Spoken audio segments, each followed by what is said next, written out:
Libo-libong fans ang nagtipon sa Philippine Arena noong June 27 para saksihan ng F Forever First World Tour in Manila na nagatid ng isang gabing puno ng nostalgia, musika at masasayang alaala para sa mga taghanga ng Meteor Garden.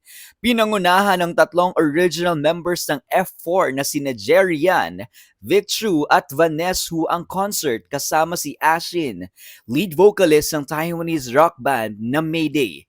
Bagamat hindi kasama sa tour si Kenshu, naging matagumpay pa rin ang pagtatanghal at mainit itong tinanggap ng mga Filipino fans. Mula sa pagbubukas ng kanilang palabas hanggang sa finale, sabay-sabay na umawit at nagpalakpakan ng audience sa bawat hit song na naging bahagi ng kasikatan ng F4 sa buong Asia. Marami rin ang naging emosyonal habang muling nasilayan sa iisang entablado ang tatlo sa mga artistang naging bahagi ng kanilang kabataan.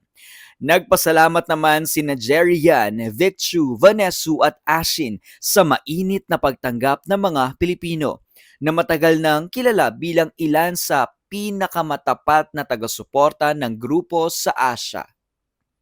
Muling pinatunayan ng matagumpay na Manila stop ng F Forever World Tour na nananatiling buhay ang impluensya ng Meteor Garden at ng F4 sa puso ng maraming Pilipino.